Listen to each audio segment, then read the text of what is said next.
Well, hey everybody, it's Bradford, your carnivore curmudgeon, reminding you that yes, I am a carnivore. No, I'm not a curmudgeon. Well, mostly. And today we're going to make this buttery, garlicky, delicious shrimp, but most important, this sticky, slightly sweet, but amazing tasting, soft, steamed pork belly. And if you're a fan of crispy pork belly, but you've never given a try on soft or steamed pork belly, well, you're missing out. So today we're going to make it. You don't need very many ingredients.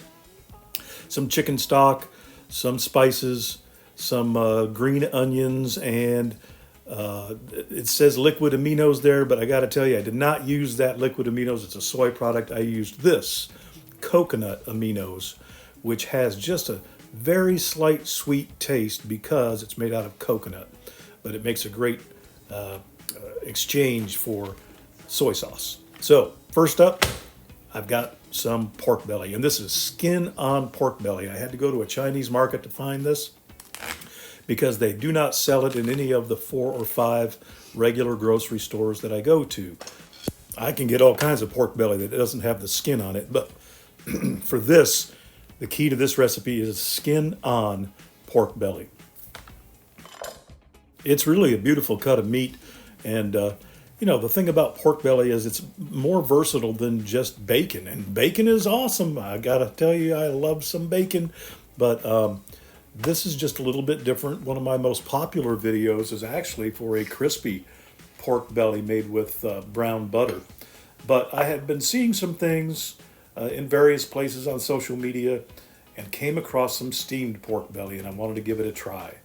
Now, eventually this is going to steam in this glass jar here, so I needed to cut it to make sure that it would fit in the jar for the steaming process. So I cut it at about 5.5 by 5.5 inches, which is about average. And I should have mentioned up front, this is not a quick and easy recipe. This is a rainy Sunday afternoon recipe where you can do the correct amount of resting periods, and you just have to be patient. It takes a while, especially once you start steaming. But to get it started, we're going to get a large pot and put in 2 quarts of chicken stock. Chicken stock and pork just love each other. They go so well together. And this is room temperature. I haven't turned the burner on yet. Then I'm going to throw in a couple of scallions, 3 cloves of garlic with their skin still on, 4 or 5 slices of ginger, also with the skin still on. Don't need to peel it for this purpose. And then I'm just going to add in a few bay leaves. And yeah, our stock is ready. So now I'm going to place the pork belly in. And remember, all of this is room temperature. Nothing has been heated yet.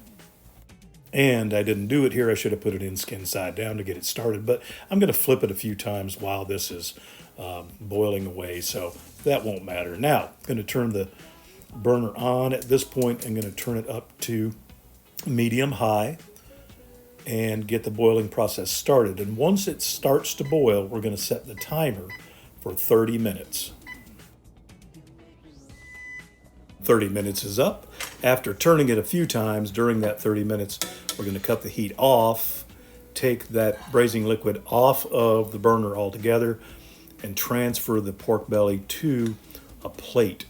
And it's important this next step is done while it is still hot. What you're going to do is take your toothpick and poke you a bunch of holes in the top. And that's what I did. I poked a whole bunch of holes in here, and that's so that some of this coconut aminos that I'm going to paint it with can seep down into the meat. Now, you notice off to the left there, I actually have an injector. And I just happen to have that laying around from when I made a ham a couple of years ago. I painted the whole thing over with the coconut aminos first, which, let me just add, the coconut aminos have a very slight sweet flavor, but they are salty. It is salty, kind of like soy sauce. So it makes, for me and our purposes here, a great substitute. If you're not doing this in a low carb, or if you do soy products and it doesn't bother you, You can just use soy sauce, probably a combination of light and dark soy sauce. But this is a little bit thick, unlike regular tamari or soy sauce. And I did take the extra step with this injector to try to inject some of it. This is not necessary. In fact, I don't think it helped anything at all. It was just a bright idea, and you know how bright ideas work out sometimes. Once I got it all painted up, I put a few skewers on a plate just to get it up out of the juice so that it could kind of dry all the way around because of the next step. I set the timer for 40 minutes to let it sort of dry out. 39 minutes didn't seem like long enough, and 41 just seemed like it was way too much. So 40 minutes, and then I heated up some beef tallow in my handy dandy new My Place frying pan, which I have a review on a different YouTube video. Once the oil got up to over 350 degrees, it was time to start the next kind of dangerous step, and that is really browning this up good on all sides. And when I say this is kind of dangerous, I mean you really need to be careful if you do this. Using a screen or a lid, it just seems to be impossible to keep this hot oil from splattering all over, including right at you, especially when you lift it up to turn it over. So when I say this is dangerous, I really am not making light of that. This hot oil just spewed everywhere. It was no fun to clean up, but it was even less fun to feel. So do all the sides. Don't let it get too dark, but sort of brown all the sides that you can, and then cut the heat off and take it off the heat. And it doesn't take long per side, maybe one at the max 2 minutes per side when the oil is that hot. Now remember that braising liquid that we set aside? So it is room temperature. I just gave it the finger test, and it was room temperature and delicious. And now we're going to let this newly browned pork belly take a little bath in that nice warm-ish braising liquid, which I did not turn back on. I left it just cooling in its normal process. I added a half a cup for our next step of that braising liquid to a little bowl, and then next I added a half a cup of these amino acids that we talked about before. This is going to be our steaming liquid. Now here's where I would have added a half a tablespoon of fish sauce, and I ran out. So what I did was I took about a half a can of these anchovies, which are packed in olive oil, and I just put them on the cooktop for a few minutes and tried to obliterate them until they just were no longer really solid pieces. And then using a strainer, I strained that out and got that olive oil out of there, most all of it that I could, and just left the solids. The fish sauce, which I would have preferred, adds a nice umami flavor to it. It really kicks it up just a little notch. You can't tell it's not fishy. Couldn't tell the anchovies either. But once I got that all cooked up and disintegrated, I added it to the steaming liquid. Half a teaspoon of Chinese five spice, which I'm not a huge fan of, but I thought I'd give it a try. And then mixy mix, and then some garlic cloves. Diced up as fine as I had the patience to dice them up. Also went into the liquid. With all that incorporated, it's not really a lot of ingredients, but it sure is flavorful. It's time to get that pork belly into that little steaming bowl that I cut it so precisely for, and get this thing on the stovetop to steam. I may do another video on this later where I can show you how to do it in the Instant Pot and really cut down on the time and effort of this. But since this is my first go around on this, I wanted to do it the way I learned by watching, as I said, a number of videos.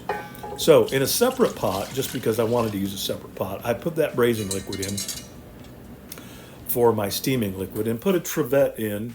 Is it trivet or trivet? whatever it is, it keeps it up off the bottom so my glass bowl doesn't explode. And then I set that on top and just put it on a low simmer. And you can do this 2 to 4 hours. I did only do it 2 hours because it was getting late in the day and I was hungry. So once it had completed those 2 hours, I got to tell you, the smell was just remarkable. And remember, I'm not a 5-spice fan, but I think that it is required. It's really necessary. I saw one recipe calling for 13 spice, but that seemed like 2 1/3 too many spices. So once this is complete, take it out, let it sit there for a minute and rest while we take the juices from that little glass pan and make it into something even more remarkable for drizzling over this soft steamed pork belly right before serving. And to do that, all I did was take a little saucepan and put this juice in there. I didn't know if I would need it all, so I started with a spoon. In the end, I ended up using all of it. So I put this on the stovetop and I just let it do a kind of a medium to low simmer until it was the consistency that I wanted, sort of syrupy looking. Once it started to bubble up like this, the consistency I was looking for was when it coated the back of a spoon. So you stick a spoon in, and if it sticks to the back like that, that was my preferred doneness on this syrupy coating for the top. And now it's time for the shrimps. So I have some colossal size shrimp, and to cook these, very simple. A couple of tablespoons of butter, heat it up, and then some peeled, don't even need to dice the garlic, to add into it just to flavor the butter. That's really all I was looking for. And you all probably know the drill. Put the shrimp in. These are deveined. They're all peeled. I left the tail on just to make it look fancy.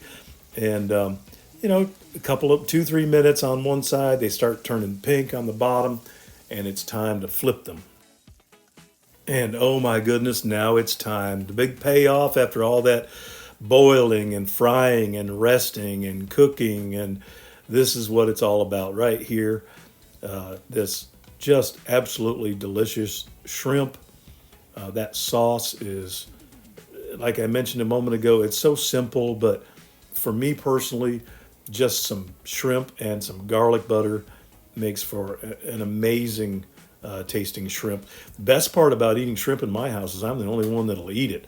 So I get all the shrimp.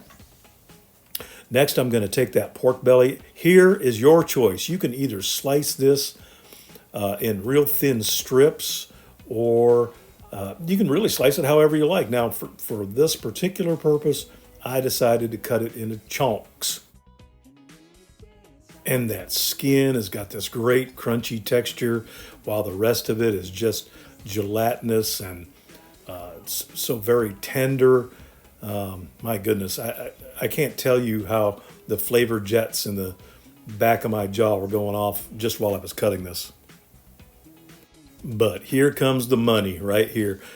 This reduced chicken stock and spices and coconut aminos and the umami from the anchovies, which should have been fish sauce, just perfect. But that being said, it is time for the taste test.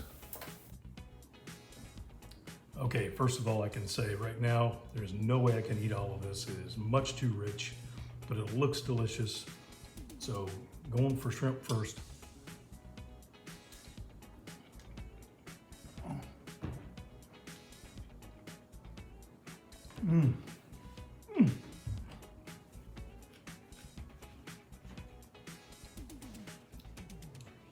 That shrimp is delicious. So simple. Butter, garlic, shrimp. Amazing. That glaze, I've already tasted that glaze about 4 times. It tastes awesome. I'm gonna try the pork belly. Oh my gosh.